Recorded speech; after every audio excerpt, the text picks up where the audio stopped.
Olá, meus irmãos, graça e paz. Meu nome é Darcio Gonçalves, sou pastor há 15 anos, pastor da Igreja Batista Reformada de Mauá há 4 anos e meio. Há mais ou menos 9 anos atrás, eu comecei a estudar a teologia reformada, que é a teologia oriunda da Reforma Protestante. E comecei a estudar porque percebi que doutrinas essenciais da minha fé eu não conhecia. Já tinha anos de cristão, já era pastor, e para minha vergonha, coisas que eu deveria saber, eu não conhecia. Nunca tinha ouvido falar termos como trindade, justificação, eu não sabia explicar minimamente. Isso me deixou assustado e eu passei esses últimos anos estudando. Fiz seminário, fiz pós-graduação, estou terminando o mestrado, fui estudar para conhecer muito mais a palavra do Senhor. Mas não simplesmente um conhecimento técnico, mas tudo isso me levou a amar muito mais o Senhor e ter mais fervor, porque essa é a intenção do verdadeiro estudo da palavra. Porque o verdadeiro estudo da palavra é para te trazer mais amor pelo Senhor e é uma busca pela verdade.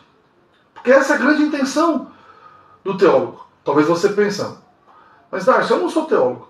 Mas como disse Sproul, todos somos teólogos.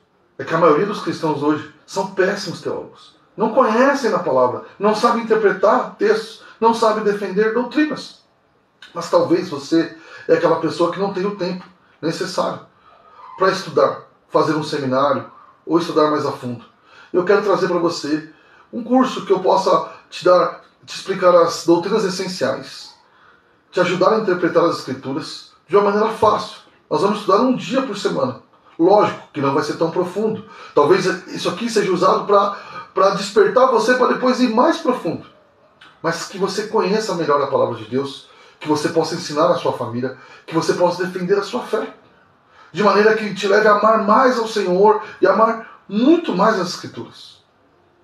Se você quiser saber mais sobre esse curso, me envie uma mensagem aqui no privado e eu vou te explicar. Então, estou te convidando a vir estudar conosco na Teologia Fácil. Um abraço e fique na paz do Senhor. Há um lugar onde as pessoas não influenciam. Há um lugar onde eu ouço é o teu Espírito. Há um lugar de vitória em meio à guerra. Esse lugar é no Senhor. Se você sabe, diga: esse lugar é no Senhor.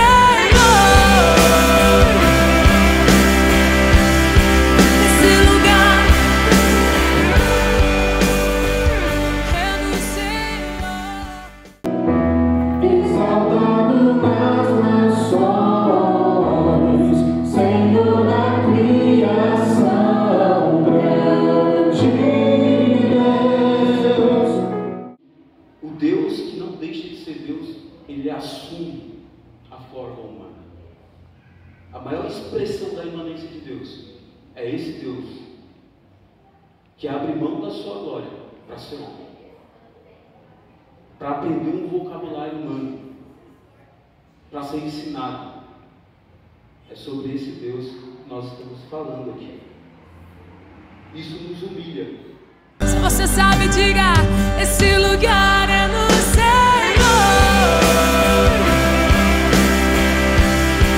Esse lugar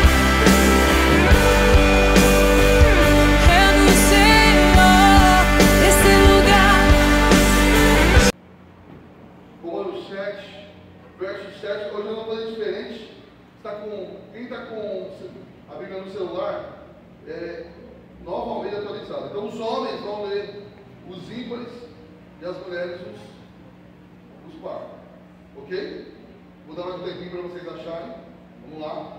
Romanos 7, verso 7. Quem está por aqui fica mais fácil. Quem está por aqui tem que olhar para nós comprar mais um. Tá bom? Ok? Então, o ímpar são os homens, que é o primeiro. Então, vamos lá. Que diremos então? Que a lei é pecado? De modo nenhum. Mas eu não teria conhecido o pecado a não ser por meio da lei, porque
Esse é o teu povo. Nós precisamos ser confrontados, Senhor, mas não um confrontamento humano, moralista, Senhor. Nós precisamos ser confrontados pela tua palavra e quebrantados pelo teu Espírito, Pai. E que nós possamos responder a isso, Senhor, amando, Senhor, amando a tua palavra. Que o Senhor possa, nessa manhã, fazer isso, pelo poder do teu Espírito Santo. Não por uma retórica muito boa, Senhor, mas porque o teu Espírito é poderoso para quebrantar os nossos corações, para moldar as nossas mentes, que nós possamos compreender a profundeza desse texto, Pai. Infelizmente, tão esquecido para nós, Pai.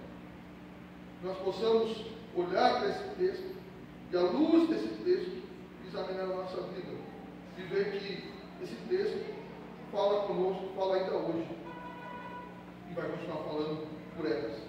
Que nós possamos ser transformados, que nós possamos entender mais da tua graça, do teu amor, Pai, e de todos os teus mandamentos. Que o teu Espírito Santo paire sobre nós, Pai, movendo os nossos corações, em nome de Jesus. Amém. Meus irmãos, pode sentar, por favor. O tema da minha mensagem é a lei, o pecado e eu, ou e você. O que nós hoje temos a ver com lei, pecado, baseado nesse texto de Romanos 7. Quando eu comecei a trabalhar no meu primeiro emprego, eu tive um chefe meio biruta. Não sei se você já teve um chefe que você acha meio maluco. E alguém me falou assim, olha, quando ele der uma bronca porque algo está errado, e não for você que fez, nunca responda, não fui eu, porque ele fica mais bravo. Eu não entendi lógica nenhuma nisso. Mas houve um dia que tinha umas calotas lá, eu estava no calota, e tinha dado um erro grave lá, e ele chegou e o primeiro que ele encontrou fui eu. E ele começou a falar, ó, teve um erro aqui, eu falei, teve, ele começou a falar um monte para mim. E eu falei, o quê? Não fui eu, não fui não. Meu Deus, o homem virou um Satanás.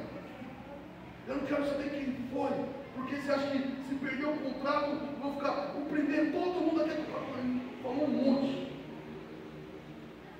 Eu falei, como é que avisa esse mal? Aí, o que aconteceu? Passaram esses meses, deu problema numa outra remessa. Alguém falou assim, vai lá e conta para ele, vai ter falar.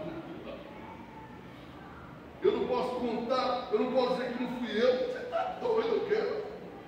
Então, o que acontecia nesse caso? Ele fazia aquilo que muitos chamam de matar o mensageiro. Já viu isso? Alguém te conta algo e o problema não é o que aconteceu, mas a culpa é de quem contou. Então você conta que alguém fez algo. Aí você se torna culpado. Vou dar um exemplo bem simples que acontece com muitos de nós. Chega a fatura do cartão. Antes chegava por correio. Vocês mais novos, é notificação no celular. Aí você fala o quê? Acabou meu dia essa notificação. Não, porque acabou seu dia que você passou o mês de dezembro, passou o cartão, está tudo. Você acha que a culpa é da notificação? Havia uma irmã, escutou um sermão do pastor, lá em Marinho, que o pastor dizia que o cartão de crédito é de Satanás. E ela usou muito o cartão de crédito. Qual é a conclusão que ela chegou? E ela me procurou no final de culto. Ela falou, pastor, eu não vou pagar a fatura, porque eu fui levado por Satanás a usar. E o cartão, se o cartão de crédito é de Satanás, o que eu vou sustentar? Isso. Eu falei, irmão, se o seu cartão de crédito for igual ao meu, que eu tenho que passar, na época não tinha aproximação, só tinha senha, você tem que pagar. Agora, se ele é de Satanás, você foi lá e passou tudo sozinho. Você estava dormindo, disse, eu vou dar um rolê, comprou a porra de coisa, mandou entregar, voltou e dormiu. Isso aí demoniado, nós precisamos fazer alguma coisa. Mas a senhora passou o cartão? Passei porque eu fui tentado. Tem que pagar, tem que pagar, não. O que eu quero dizer, irmão? Eu quero dizer que esse texto está falando sobre isso. Às vezes, muito pregador quer atacar a lei falando da graça, dizendo que a lei é um problema. Mas a lei é o quê? Ela é o mensageiro que te informa que é um problema. Adianta você brigar com o médico por um diagnóstico certo?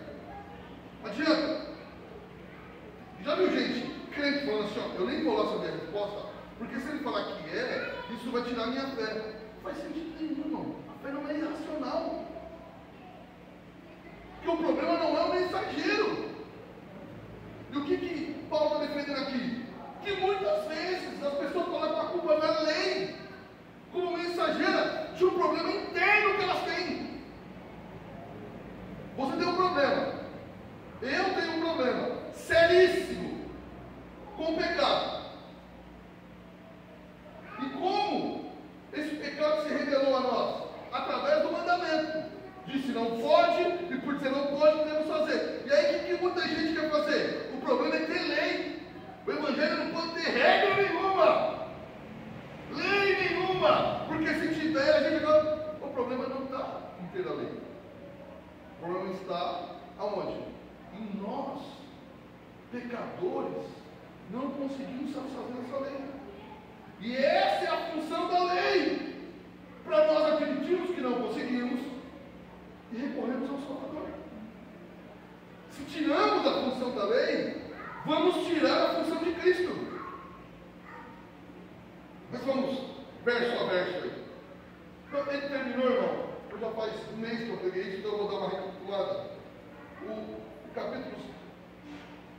O verso 5 do capítulo 7, no outro sermão, ele diz: porque quando vivíamos segundo a carne, as paixões pecaminosas despertadas pela carne, despertadas pela lei, operavam em nossos membros, a fim de frutificar pela morte. Então alguém poderia dizer o quê? Opa, calma, a lei é pecado, então não desperta essas paixões? O problema é a lei, então. A gente faz até hoje e existe esse texto explicando. O problema é a lei. E aí o que ele vai responder? Que diremos então? A lei é pecado? Paulo vai dizer, falar. Já falou isso tantas vezes em Romanos. De modo nenhum. O problema não é a lei. O alvo não é a lei. Ele vai dizer o quê? Eu não teria conhecido o pecado se não fosse a lei. Como ele não teria conhecido o pecado? Ele não teria conhecido o limite. A tentação, o desejo é despertado quando alguém diz: não pode. É isso que está dizendo. Esses versos aqui, irmão, eles vão mostrar que a lei vai revelar o problema do homem e vai trabalhar em cada ser humano a convicção de pecado. Que sem essa convicção de pecado, irmão, não há cristão nenhum. E também aquele que acha que consegue viver certinho diante da lei, também não é cristão. Hoje existe uma discussão na teologia se o desejo pecaminoso é pecado. Na teologia não. A igreja discutiu isso profundamente. Por exemplo, um homem desejar outra mulher, um homem desejar outro homem, desejar, não fazer, uma mulher desejar outra mulher, isso é pecado? E muita gente está dizendo que não. Se eu tenho um desejo dentro de mim que eu não executei, não é pecado. Mas não é o que ele está dizendo. Não importa a minha opinião sobre isso. Se alguém falar, qual que é a sua opinião sobre isso? Nenhuma. Porque o texto é claro que a lei desperta o desejo. E como é que é o nome do desejo? Pecaminoso, Paulo vai chamar. Sim, desejar algo pecaminoso é pecado. Óbvio que é pior. Concluir. Mas Jesus já ensinava isso.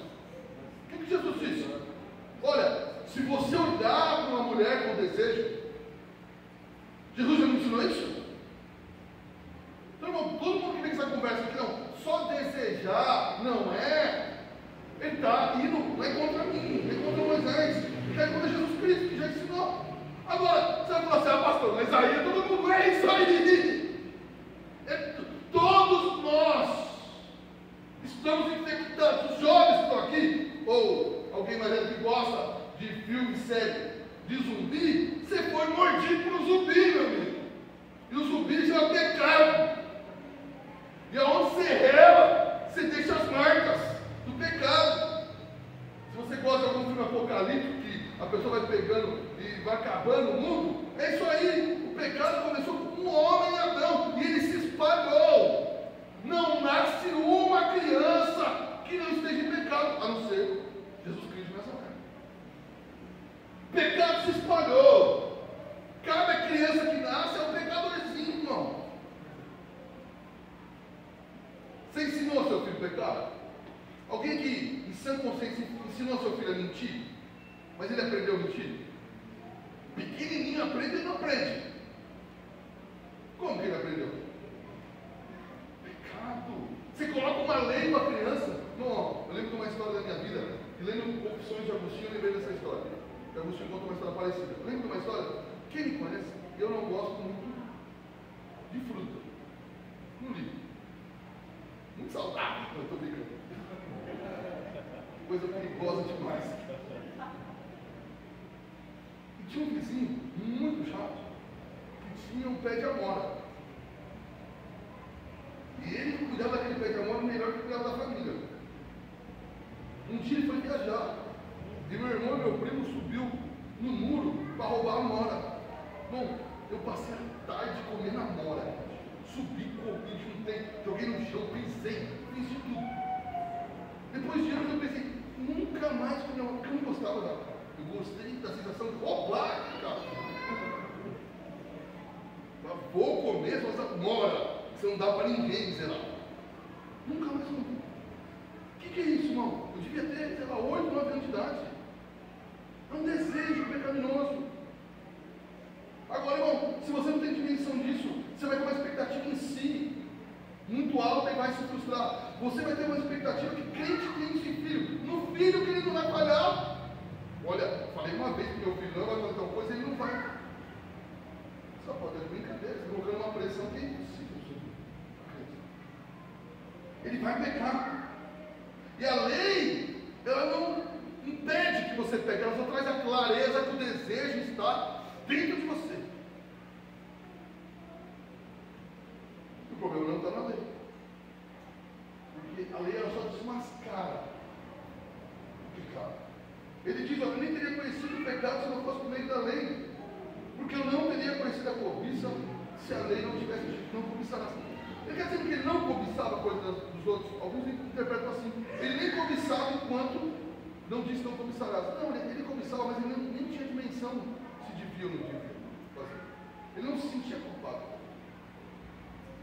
Até ele podia achar que podia ser meio errado, mas quando alguém vem e fala, não pode.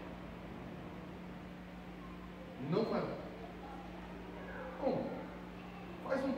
Faz um teste, coloca em algum lugar lá onde você trabalha, na sua casa, não entre aqui. Ninguém nunca entrou. Mas se você colocar, alguém vai abrir a porta para ver quem é. Que a lei instiga o nosso pecado. Não por culpa da lei, mas por culpa nossa. É isso que acontece. Aí no verso 8 ele vai começar a falar, mas o pecado encontrou, aproveitando do mandamento, despertou em mim. E aqui, irmão, em mim, há muita discussão no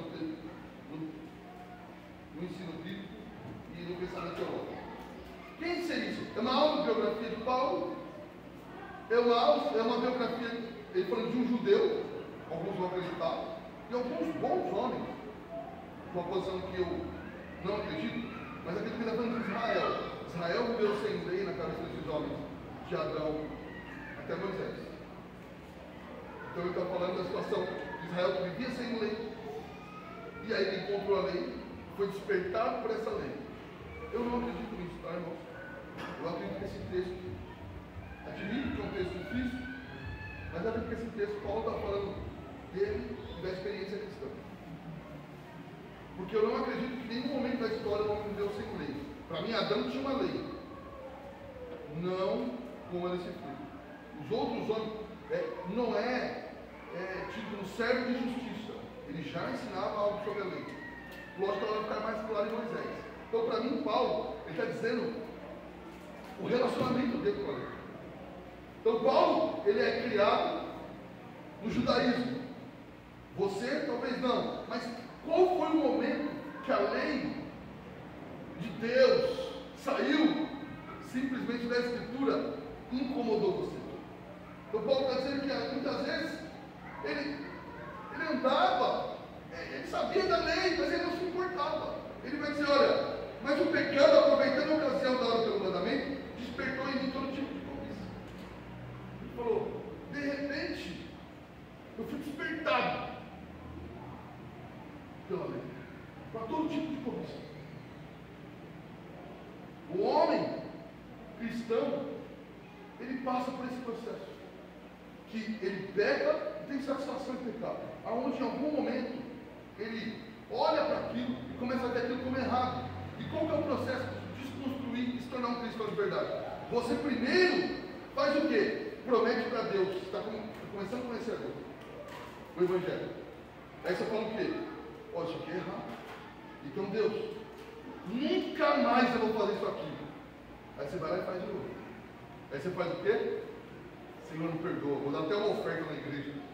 Prometo ajudar as crianças, dar dinheiro no farol, prometo qualquer coisa. Eu nunca mais vou fazer isso aqui. Passa um tempo, o que acontece? A lei bate de novo. Mas tem dois caminhos. O caminho que muitos estão encontrando nos dias de hoje, a lei não presta, pode fazer o que for, que não tem problema. Deus não liga para isso. O caminho bíblico. Todo cristão deve estar, não de joelho fisicamente, mas de joelho de coração, dizendo: Senhor Jesus, eu não consigo. A lei me matou. Eu tenho que admitir que às vezes em algo pequeno, um marmanjo que nem eu, não consigo vencer. Vamos dar exemplos mais claros. Alguém aqui que acorda mal-humorado? Sei que é raro. Quem? Tem muito mais gente aí. Você acorda mal-humorado. Aí você fala o quê? Vou dar um exemplo aqui, ó. Vamos pensar que Moisés acorda mal-humorado. Você acorda mal-humorado? Então melhor eu vou dar. Aí, já entregou a esposa. Como ele entregou a esposa, como não é minha.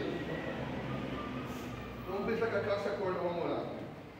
E aí, depois de algum tempo acordando mal-humorado, Moisés fala assim: poxa, tem dia que é muito pesado aqui e tal, a gente não tem culpa. Aí a Cássia que levantar vai falar: poxa, é verdade, né? Os filhos de você, eu precisava, então me perdoa, não vai acontecer mais. Aí ela consegue por quanto tempo estudar? Mulher é melhor que nós homens? 2 semanas. O homem não consegue 3 dias. Se chegar no 3º dia. Dali 2 semanas ela começa a acordar o quê? Mal-humorado de novo. Até que dali 1 mês, o Moisés chega lá e fala: ô Cássio, você acordou mal-humorado? Não, mas eu melhorei. Não, aquelas 2 primeiras semanas. Agora parece que está em guerra de novo. Por quê? Porque ela não consegue vencer. Não porque ela não deseja. Você tem algo assim. Uma irritação, uma ira, uma explosão. Sem nada pejorativo, irmão. A gente não consegue manter a boca fechada e faz fofoca. Tem gente com outras dificuldades de gastar e tantas outras coisas que podia passar amanhã falando. E aqui eu estou abrangendo todos nós, inclusive a mim. Isso é um fato que a lei diz: não faça. Não, bom, uma coisa que eu acho que ninguém escapa. Quem falar que escapa aqui já é ridículo. Você já cobiçou algo de alguém? Você já olhou assim e falou: rapaz, que carro bonito? Devia ser meu. Celular bonito. O que mais? Casa bonita. Viagem da hora. Já cobiçou, irmão. Ah, não, nunca. Tá bom, alguém foi promovido no serviço. Chega de manhã, tem alguém muito feliz, alguém diz: olha, fulana foi promovida. O que os outros vão fazer? Não merece. Amiga do chefe. Puxa saco. Ó. Ninguém vai dizer: olha, ninguém vai dizer, alguns vão. Mas poucas pessoas vão dizer: olha, fico feliz com o seu crescimento. E eu estou falando poucas pessoas, estou dizendo que eu aqui sempre diria: olha que maravilha. Não, talvez teria dia que eu ficaria com inveja, depende de quem é. Então, pense em alguém que você não gosta no serviço, do camarada que eu. Você fala: não merece. Você entende? A lei desperta isso. A lei vai passar o raio-x e vai dizer o quê? Condenado. Ninguém passa pelo crivo da lei, irmão. Ninguém. Agora, principalmente, se esse homem está se tornando cristão, não é cristão, ele vai admitir. Os outros é que eles não ligam. Mas a lei também está dizendo que eles estão errados. Mas Paulo vai dizer que houve um dia que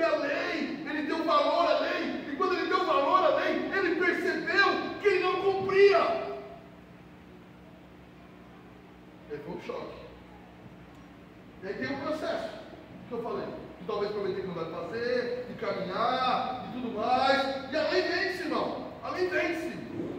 Ela dobra. Ele fala, ó, despertou em mim todo, disse não cobiçarás. O que Paulo disse? Eu cobicei uma coisinha. Não, despertou em mim todo tipo de cobiça. Todo tipo. Bom, a gente vive na era das redes sociais, a gente tem rede social. A rede social, ela aumenta a nossa cobiça. Certo? É um fato, uma realidade. Porque sem lei o pecado está morto. Sem lei o pecado está morto, então tem momento que o pecado está morto no sentido que a pessoa ela não está nem preocupada se ela está pecando ou não. Você entendeu? Como ela não valoriza a lei, como isso não foi. Ela olha para a lei e fala. Então, tem gente, você chega para alguém ímpio e fala assim, ó, você está aí pecando, vivendo aí, não erra o que for, você é infeliz. Ele não fala, não, estou feliz aqui pecando. Não pecando, porque para ele nem é pecado. Agora, quando a pessoa começa a ter uma consciência da lei, principalmente trazendo pelo Espírito, ela é esmagada. Porque agora ela não está sem lei. E se ela não está sem lei, o pecado vive no sentido não que não existia, mas que ele toma conta. Você consegue ver em você que você não devia ser daquele jeito. Você começa a olhar para si e não mais para os outros. E dizer por que eu não consigo. Todo crente genuíno já pecou e pensou assim, será que eu sou crente? Você tem essa preocupação? Provavelmente, que você nasceu de novo. Porque a pessoa que vai nascendo de novo, ela faz aquela pensa assim, eu sou crente? Ela nem liga. Ou pior, se ela diz que é crente, ela faz, está tudo certo com Jesus Cristo. A preocupação é mais levada para um coração mais sincero. Então, o pecado, ele estava morto no sentido de amortecido. Vamos pensar assim, ele estava sonolento. Você entende? Estava lá. Não era tão visível porque eu não prestava atenção. Mas quando eu passei a prestar atenção, aquilo tomou conta. Essa é a verdade sobre nós. O pecado, havia um cantor antigo que ele dizia, um cantor na época era cristão, não sei se é mais, que o pecado é como um pássaro selvagem que mora em nós. Você nem percebe certas coisas. De repente, aconteceu. Parece que abriu algo que você fez, algo que você se envergonha, e mal sabe o que fez, mas porque estava lá gravado no coração. Às vezes a gente consegue fingir que não temos esses problemas, não, mas às vezes ele pula para fora. Então, isso passa por muitas coisas. Você quer ver um exemplo? Que todo pai e toda mãe, há muitos aqui, passam. O pai e a mãe sempre pensam que o problema dos filhos é quem, irmão? Ser sincero. São as más companhias quem? Sempre o filho dos outros. Nunca o meu. O meu é o anjo. E aí você cria um problema.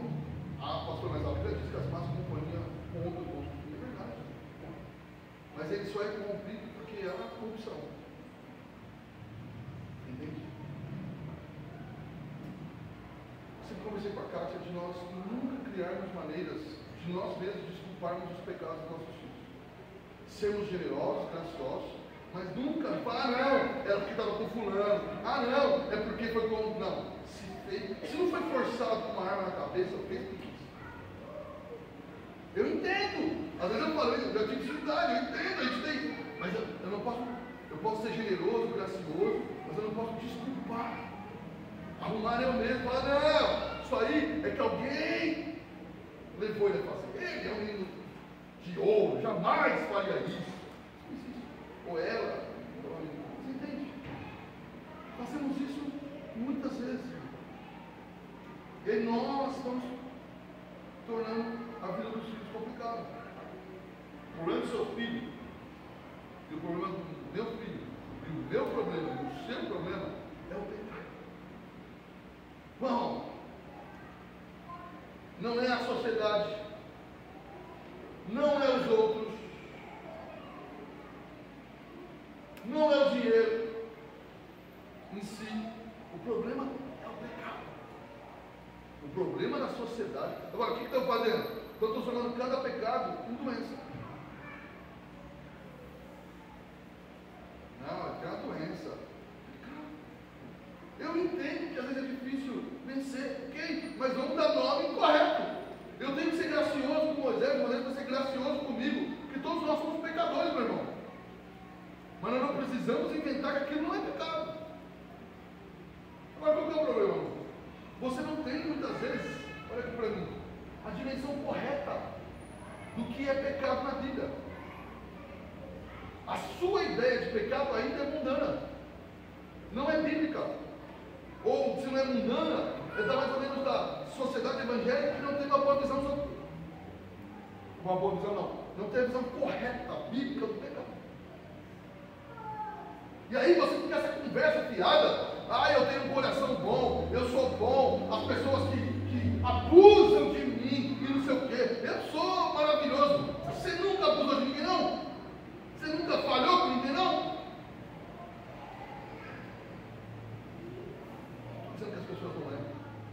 Mas nos colocar num patamar de Gary Moody, ele diz uma frase que eu concordo muito. Toda pessoa que se autoelogia está se afastando de Jesus. Porque o cristão, ele coloca ele em dúvida, e aí ele se agarra em Cristo. Agora, o humanismo é o quê? Eu coloco nos outros e absolvo. Dizendo, eu não sou assim. Sou melhor que isso. Eu não cometo esses erros. Ok, você não pode me cometer aquele, você comete outros.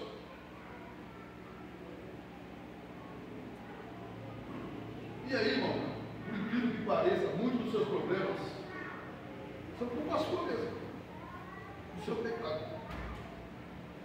Irmão, Romanos, já percebeu? Vou deixar o trabalho para você achar isso em casa, se você quiser. Já percebeu que nós estamos em Romanos 7, que Paulo não falou do diabo ainda? Não reparou isso? Vou deixar um trabalho para você para casa. Aonde será que Paulo vai falar do diabo em Romanos?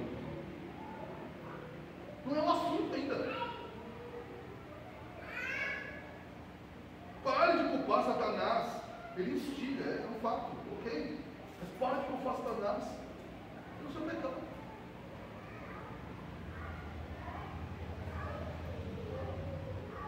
Qual homem aqui nunca ficou bravo ou falou mal com alguém no trânsito por causa de uma fechada? Talvez tenha algum de nós que não faça, mas a maioria já fez, sim ou não? Meu irmão, é racional, eu já fiz, tá? Sou pecador, é racional isso? É bom isso? Hã? Isso é pecado, irmão. Mas ele me fechou! Mas tudo bem, a sua explosão, a discussão, não deveria de fechar, é pecado.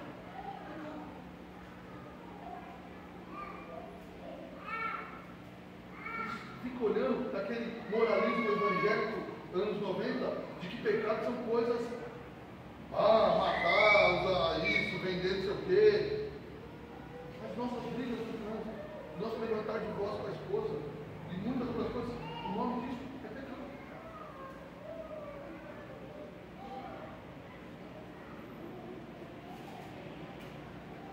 Quando nos colocamos numa posição melhor que os outros, sempre, nos achamos superiores, é pecado, nosso orgulho.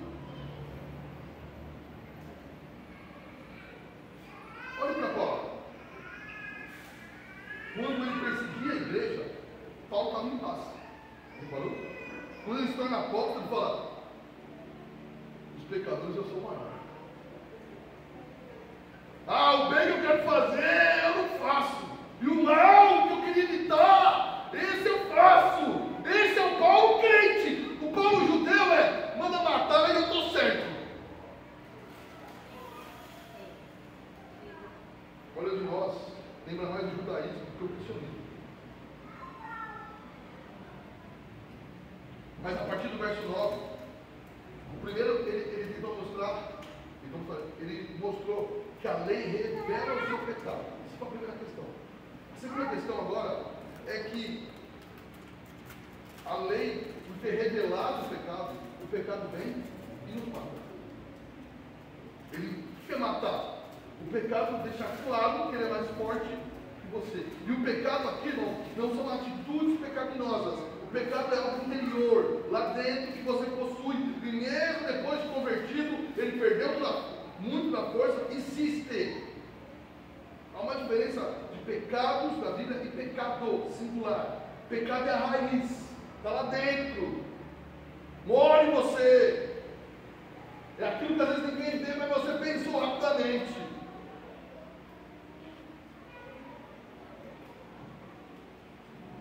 Verso 9. Houve um tempo que sem a lei eu vivia. Ninguém, eu falei para mim, ninguém nunca viveu sem lei. O que é isso para Paulo? A lei não tinha despertado para ele. Ele conhecia a lei, ou eu e você poderíamos ouvir algumas coisas que não devia fazer, mas nós não achávamos grave não fazer.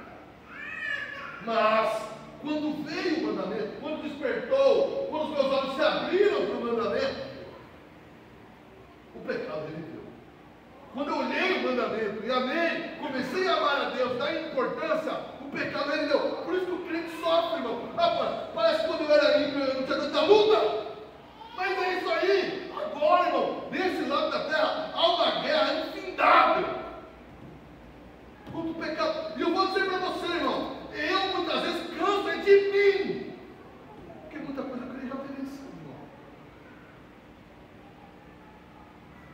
Eu não queria ficar irado com certas coisas que eu fiz. Todas, bobas e pequenas.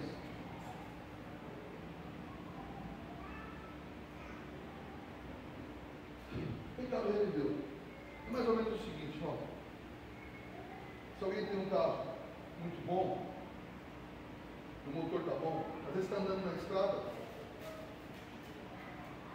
vai de 100, 120, você nem escuta o barulho do motor. Já andou em algum carro assim? Um dia o pastor Júlio Fulano viajar com o pastor ali. Você não deu o cara? Tão chique, irmão. 130 você não via nada.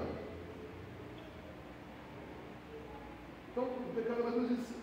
Quando você não se importa, você não ouve. Mas se pegar uma subidona, se pegar um negócio que tem que forçar, o que vai acontecer? Vai fazer aquele barulho de novo. Assim é o pecado. A hora que você é forçado a olhar para a lei e olhar para a sua vida, aí o barulho aumenta. Você entende? E a pressão sobe. E aí a temperatura sobe. Porque você bate com a lei e fala, eu faço isso. Jesus deu a interpretação perfeita. Jesus não revogou a lei, ele interpretou corretamente. Ele falou, olha, se você olha para alguém, uma mulher, você já adulterou. Se você odeia seu irmão, você já matou ele no seu coração. Então, entre nós vamos admitir assassinos no coração de Deus. Você já odiou alguém? Seja sincero. Assim. Eu já. Crente, pastor, de ajoelhar e falar assim, Senhor, não importa o que aquela pessoa fez, eu estou com pecado. Provérbios ensinam um princípio simples, irmão, para saber se você está pecando. Eu ainda não acostumei, não tem tempo. O provérbio diz que se você comemora a queda do seu inimigo, você o odeia. O dia que eu li esse provérbio, eu falei, a lei sempre vence. Eu falo, não, eu não ligo mais, eu estou bem. Aí eu escuto a notícia ruim e falo, bem feito, miserável. O provérbio diz, se você comemora a queda do seu inimigo, pronto, está aí um filtro para você. Não interessa o que você diz, se você já perdoou, você fica feliz com certas pessoas. Sofre, cai, erra. Pronto, a lei venceu. Não, eu vou ser bem sincero. Eu duvido que existe alguém no nosso meio que nunca ficou feliz com alguma coisa, pode não foi uma coisa gravíssima, mas alguma coisa que alguém sofreu. Mesmo que você não verbalizou, o seu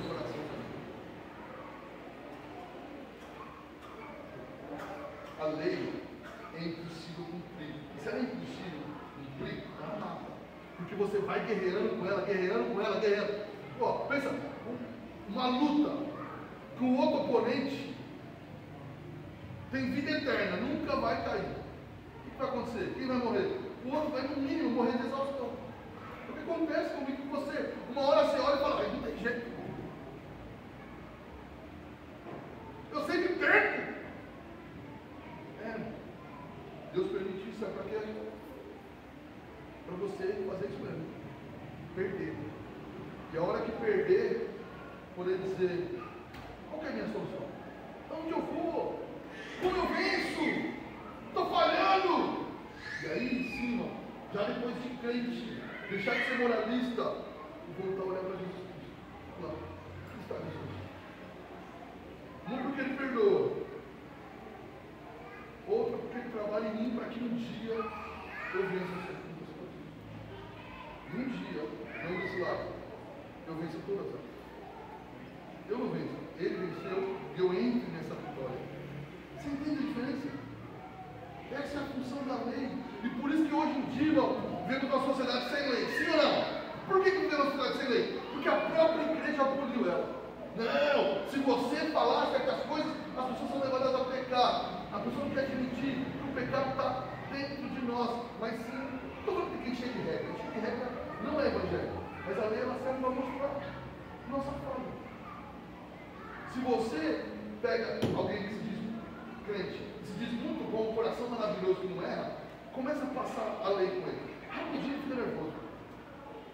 Não, mas também quem não errou? Você está falando que é bom? Não, Jesus fez isso. Jesus fez isso. Ele chega para o jovem rico e fala o quê? Conversando com o jovem rico.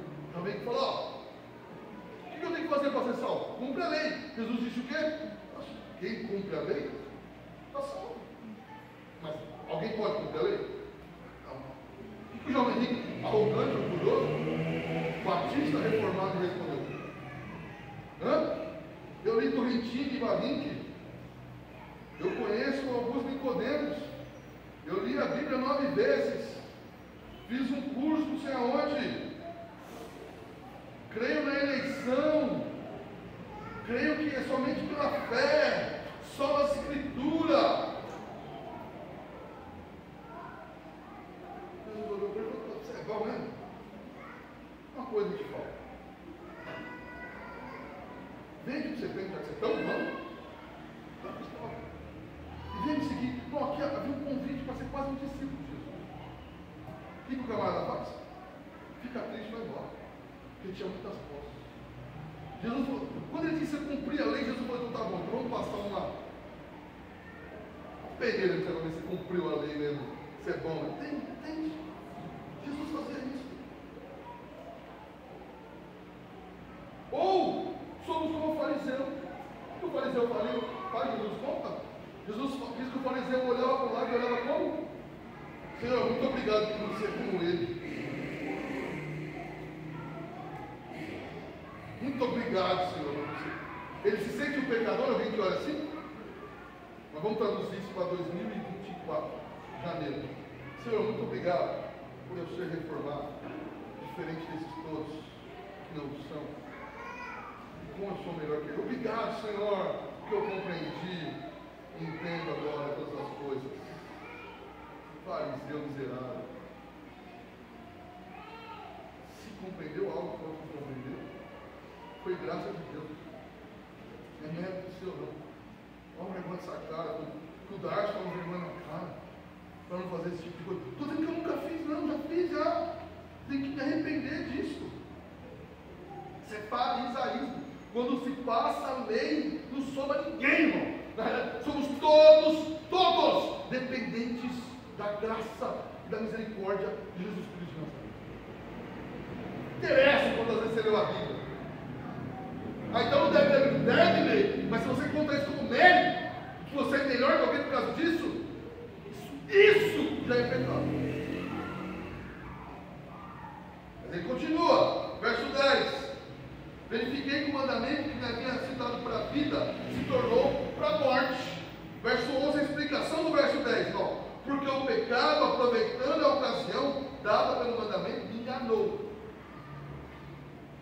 meio do mandamento me matou. Então, primeiro ele tinha falado que o pecado despertou o desejo dele. Aqui é uma segunda questão do pecado. Que o pecado enganou. Tem uma coisa que sempre o pecado faz conosco, ele nos engana. Nós achamos que se eu fizer isso mesmo que seja ruim, isso vai resolver a situação. Eu fiz isso, tomei essa atitude mesmo que não seja boa, que só ela resolveria a situação. Se eu não gritasse, se eu não me impusesse, se eu não humilhasse, não resolveria. O pecado está enganando. Bom, Timóteo vai dizer que Gênesis vai dizer que Eva foi enganada. Não. Timóteo vai dizer que Adão não foi enganado, ele fez o que quis. Mas se há uma questão do pecado engana. Quando as pessoas fazem algo achando que é dar uma coisa e da outra. Não, porque os crentes não sabem mais diferenciar. A sociedade piorou. Prazer de felicidade. Tem coisa que é prazerosa no momento, mas vai trazer destruição. O adultério pode ser prazeroso lá naquele momento, mas vai matar e destruir. Ou mais um monte de coisa que você pode colocar. Mas as pessoas, qual que é o engano? Não, quantas vezes eu fui aconselhar alguém, perde o divórcio, sabe qual que é a explicação que ela dá? Eu não estou feito. Ele te faz algo, ou ela te faz, não, boa gente, o que acontece? Eu só quero ser feliz. Você acha que Jesus quer que eu sofra? Eu só consigo ser feliz se eu largar e amar uma outra pessoa. E Jesus quer que eu seja feliz. Ela confunde prazer com felicidade.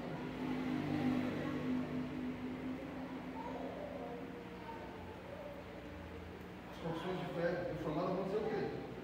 Que a felicidade só é encontrada no desfrute do Senhor Jesus. O problema, irmão, aprenda uma coisa, vem de um pai pela seca na veia. O problema não é você procurar felicidade. Você quer ser feliz? Não é um problema. O problema é que quando você diz que outra coisa que não seja Jesus Cristo o torna feliz.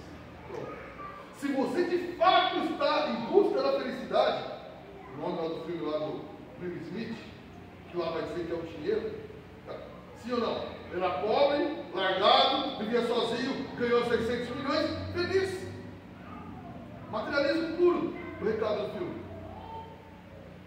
Agora, o que quer dizer é o seguinte: a verdadeira felicidade você só pode encontrar em Jesus.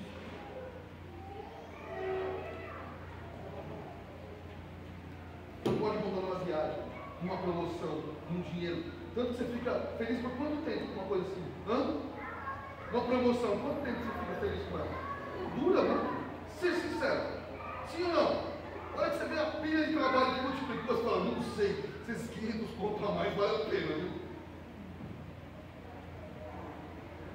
Você comprou um carro, quanto tempo dura a felicidade? Até você lembrar que foi em 72.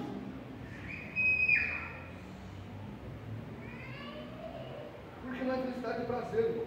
Felicidade é uma coisa que transcende isso. E que é difícil ser encontrada, não é que é difícil, só pode ser encontrada por uma pessoa, Jesus Cristo. O problema é que você casa com a sua mãe achando que ela tem que fazer você feliz, você fazer ela feliz. Lógico, nós queremos ter uma vida boa e sadia, mas a plena felicidade tem um homem que vai dar para uma mulher, e não a mulher vai dar para um homem. Você quer ser Jesus na vida do outro? É impossível. Seus filhos, que bom que você cuida bem deles, mas eles só vão encontrar a plenitude em Jesus Cristo também.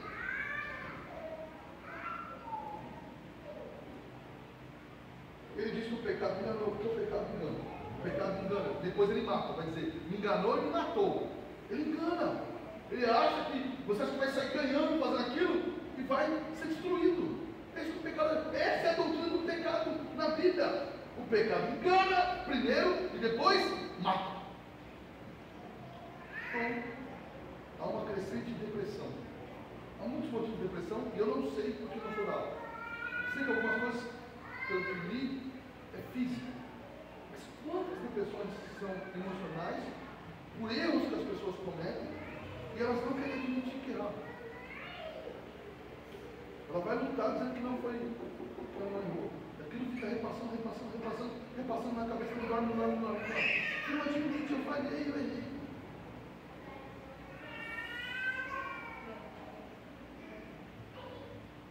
O pecadinho vai dizer o que Satanás disse para ela. Pode fazer que você não vai morrer por causa disso. Não vai dar diferença. Não, essa conversinha no WhatsApp não vai acabar com o seu casamento, ninguém vai pegar.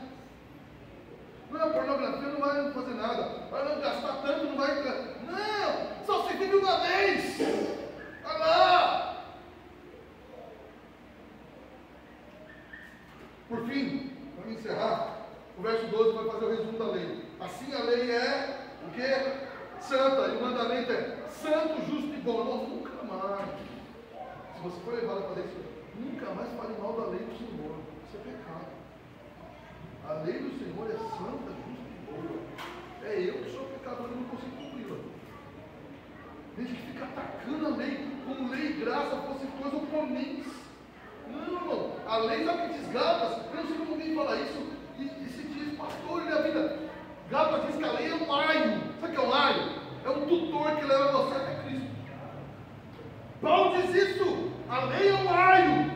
Se você olhar para ela, você vai se sentir tão pequeno, tão esmagado, que você vai falar: eu preciso de um Salvador.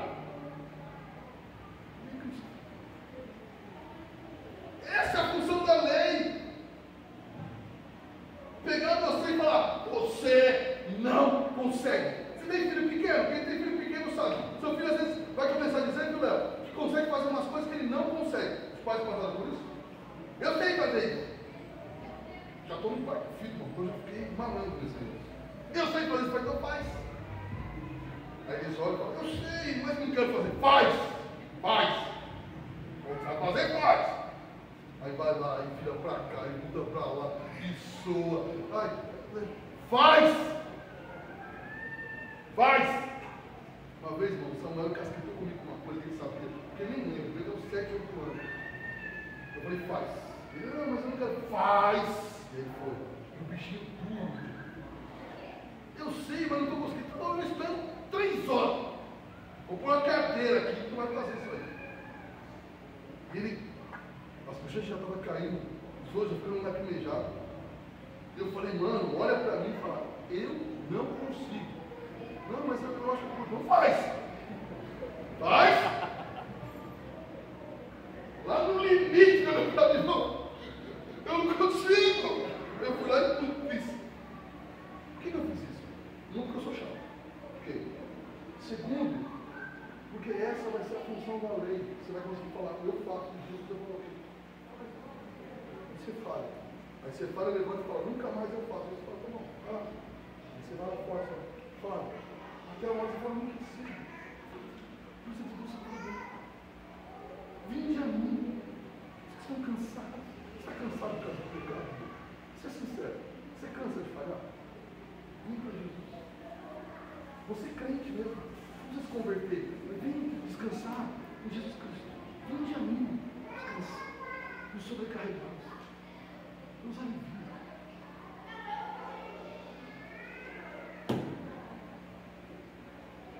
Verso 13, final. Então aquilo que é bom se tornou então morte para mim. Alguém fala: então a lei, apesar de ser boa, virou morte? Não, de modo nenhum. Pelo contrário, não é a lei que era boa e virou morte, é o pecado que me destruiu. Para mostrar-se como pecado, por meio de uma boa causa, trouxe a morte. Não é o pecado, ele faz algo bom virar pecado. Por exemplo, o sexo é bom? Dentro do casamento sim, mas alguém pode transformar isso em pecado. Comer é bom, irmão? Mas você pode fazer isso por gula. Certo? Se divertir, passear, viajar é bom? Mas você pode transformar isso em a única coisa da sua vida. E assim por diante. O pecado, irmão, não é só aquilo que é já ruim em si. O pecado pega coisas boas e faz você exagerá-las e transformar em pecado. Aquilo que Deus fez para o nosso desfrute, transformamos em pecado. O descanso é pecado? Não, é maravilhoso. Até se entreter com algo, gostar de algo, sei lá o que você gosta. Pode, isso não é pecaminoso em si, assistir algo, gosta de ver peças, não sei. Mas se você transformar isso no centro da sua vida, qual é o pecado? você fala, não, aquilo lá corrompeu meu coração. Não, seu coração não é corrompido, ele achou algo que ele gostava e corrompe mais rápido.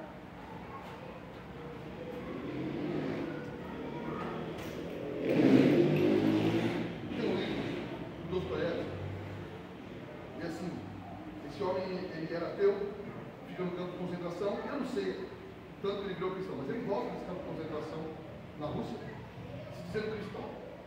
Tem um livreto dele, Um Sonho de Homem, que eu li e fiquei chocado, porque me parece que alguma coisa aconteceu com o camarada. Ele conta a história de um homem que ele era niilista, cético. A vida não tem sentido nenhum. Então o cara pensou mais ou menos o seguinte: dia 3 de fevereiro, não sei se vai ser, está uma quinta-feira, eu vou me matar. A vida não tem sentido, não faz. Enfim. Chegou o dia, ele compra uma arma, vai no lugar, compra uma arma, vem vindo para se matar, que tinha horário para se matar. Ele tromba numa menina, e a menina vira para ele e diz assim: me ajude, minha mãe estava passando necessidade.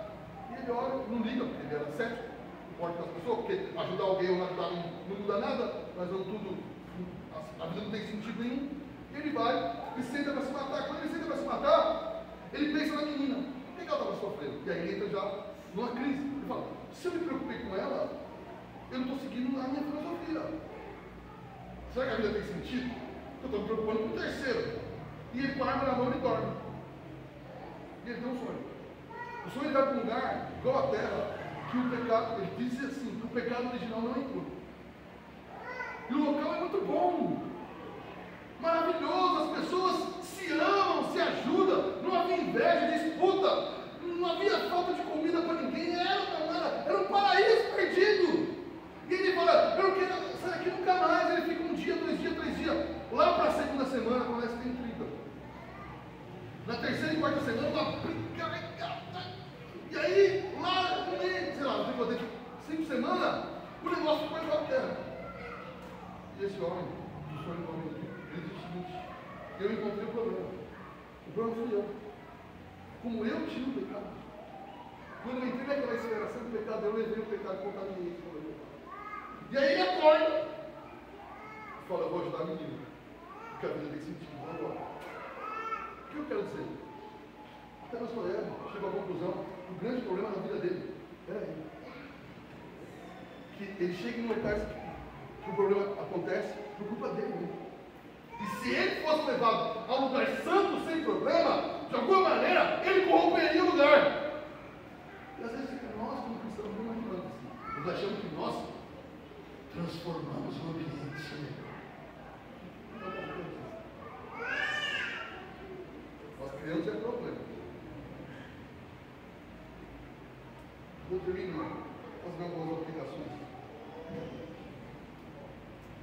Se você, irmão, olha aqui para mim, tem algum pecado que você já sabe que está pecando, e aquilo parece que ninguém nunca pegou, nunca me fez mal, é lá escondido na internet, é a conversinha com alguém, é um dinheiro desviado ali, é uma coisa. Você acha que isso não é nada? O pecado está te enganando. E ele vai te matar. Vai te destruir. Você está mentindo para alguém. Você está alimentando uma mentira. Não contando uma história inteira. O pecado está te enganando. Se você se arrepender antes de estar isso aí, ele vai te matar. Justo isso aí. Talvez seja algo que não atingiu terceiros mesmo. Peça perdão, não importa. Mas talvez chegou no limite de atingir terceiros, você tem que procurar a pessoa e ajustar você. O pecado te engana. Segunda coisa, jamais busque um conjunto de regras para crescer espiritualmente. Você não consegue. Não adianta eu falar: ó, se você acordar tal hora, orar e fizer assim, você vai se tornar um vai. Você vai falhar, vai se sentir culpado. Olhe para Jesus Cristo. Tenha devocional, leia a Bíblia, mas sempre olhando para o autor e consumador da nossa fé. Quando falhar, porque vai falhar, eu vou falhar, é a lei dizendo: olha para o seu Salvador. Às vezes Deus permite a nossa falha porque estamos ficando arrogantes. E lembrar: eu tenho Salvador. Terceira coisa, irmão, daí serve para todo mundo. bastante para os jovens, cuidado com a cultura de cancelamento que nós temos hoje. Hoje, qualquer coisa que alguém faz, é todo mundo cancelar a pessoa e excluir ela. Lembre de uma coisa, irmão. Você já fez algo. Se viesse a conta, você poderia ser cancelado. Se você faz. Sim ou não? Essa cultura de cancelamento, sacânica, diabólica, destruidora. Fuja disso. Não faça parte disso. Mesmo quando for alguém que você não gosta. Tem que ser até empate.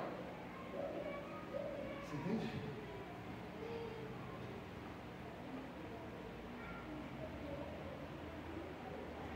Por fim, o mais importante, pare de querer conquistar as coisas dos médicos. Olhe para a lei, olhe para aquilo que você não tem conseguido vencer e não se sinta, olha aqui, desesperançoso. Não, essa não é a minha mensagem. Olhe para aquilo que você não consegue. Levante a cabeça e olhe para aquilo que você consegue. Fala nele, essas coisas estão vencendo. Eu tenho um Salvador. Eu tenho um Salvador que perdoa meu pecado. E vai me transformando. Vai me mudando. Vai me alterando. Suas falhas é para apontar.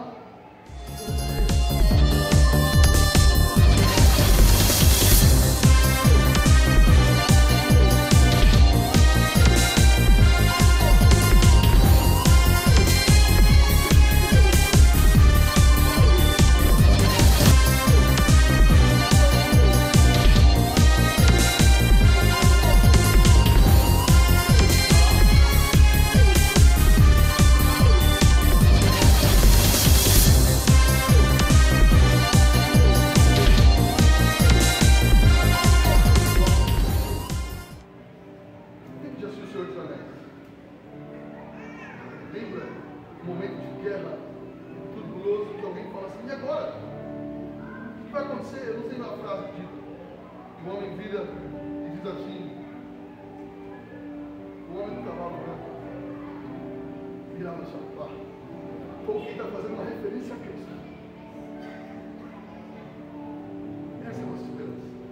Eu não consigo vencer a lei, mas o homem do cavalo branco ele me salva. Ele veio até mim um dia e me salvou dos meus pecados. Feche seus olhos, olhe o Senhor. Confesse seu pecado, mas principalmente o pecado de querer você mesmo conquistar as coisas por você e não depender de Jesus Cristo. Olha o Senhor, olha o Senhor. E amém. Glória a Deus. Os povos se amam, os povos se curvam, as bocas se abrem, as mãos se levantam para dizer que tu és o Rei, para dizer que tu és o Senhor.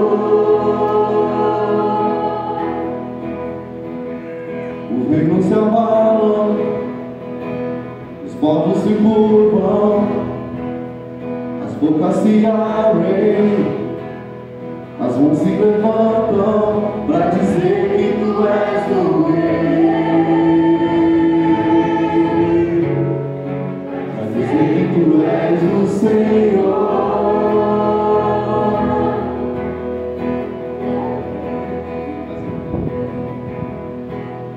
Os reinos se abalam, as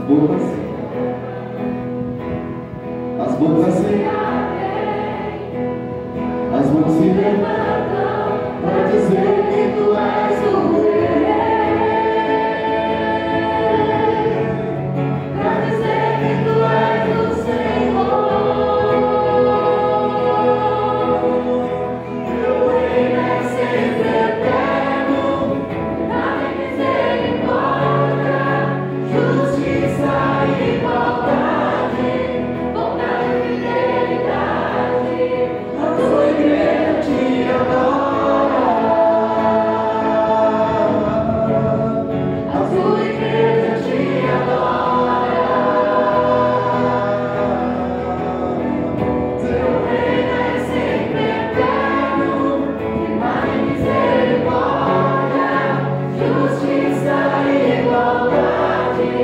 bondade e fidelidade, a tua igreja te adora.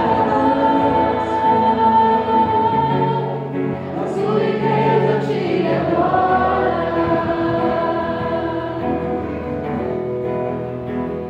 Cobrimos a mão, os povos se curvam, as bocas se abrem, as mãos se levantam Pra dizer que tu és o rei, pra dizer que tu és o Senhor.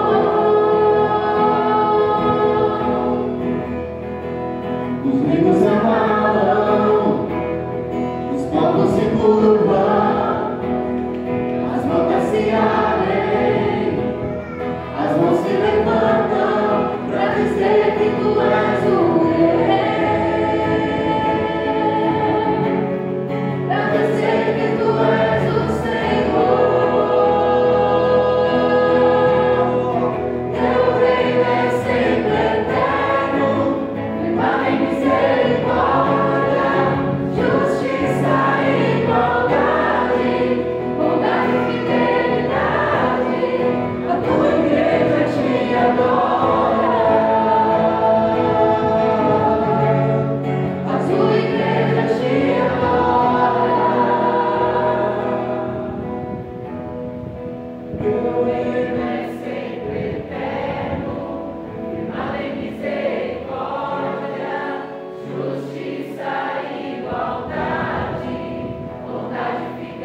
Chamamos Deus.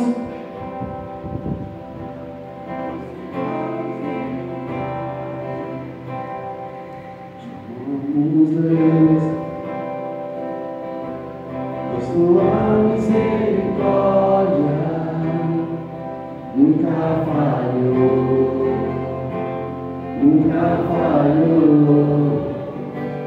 Desde que nos levantamos até nosso deitar, vamos cantar a bondade de Deus.